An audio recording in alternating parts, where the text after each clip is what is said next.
This is Gabriel Gonzalez for Cage Side Press here with Solomon Renfro, who takes on Gadzhi Rabadanov this Friday at PFL Las Vegas. I mean, first off, Solomon, obviously, we talked about it off camera, feeling ready to go. Just how's this fight week been? First one of the season. Yeah, fight week's been great. Felt great. I'm ready to dominate. God's been blessing me this entire camp. He's going to continue to bless me. Weight's good.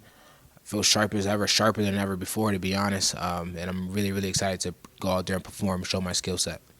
Now, correct me if I'm wrong. This is your first fight at 155 after obviously a long run at 170? Yeah. First official fight at 55. I made 55 before, but not officially on the scales. And I fought before 158, catch weight, stuff like that. But I've always been very, very close. So, and when I was weighing in at 70, sometimes I would be 165 on accident. So we knew maybe 4 or 5 fights ago that it was time for me to go down. I just kept fighting at 70, and I got the opportunity. I planned on fighting at 55 to make my debut last year, but I got the opportunity to join the tournament, and who says no to fighting for $1 million, so I had the chance. I came up a little bit short, but this year I believe is going to be my year.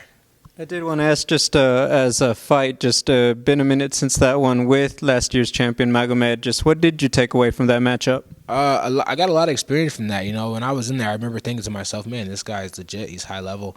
I felt the level, and I was right there. It wasn't like I was behind. I mean, maybe a few steps behind. He beat me by in the second round by maybe this much. A few minor adjustments. I take that second round, and I won the third round, and then I win the fight. So, we're right there. I'm talking maybe 30-second difference of where he took me down in the second round. I analyzed it a million times over. So, I know what to do this time, just be better. I think the first time also I was oh, snap, this guy's a champion. It's my first time being here. I took the fight on also 12 days notice.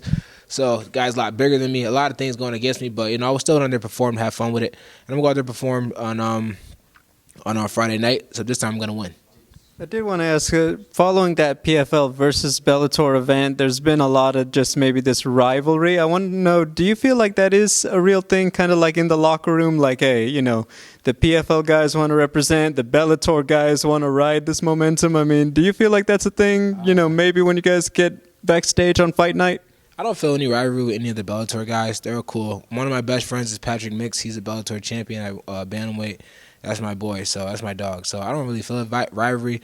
Only I feel is the guys you're gonna fight. I'm about to beat up all these guys. So of course, they're all looking at me different and weird. But I'm still having fun with the week. Do I feel like there's any extra tension because there's Bellator and PFL? No, but I'm representing PFL, and PFL is gonna win the tournament. We number one. And my final question. Obviously, got to fight this Friday. What do you think of his game and what he brings to the table as an opponent?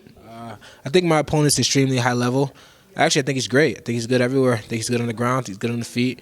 He understands MMA in the cage. He understands the cage work. He has good chain wrestling, decent striking. That being said, I'm greater than great. So for all that he's good at, I'm better everywhere. And you guys are going to see that Friday night.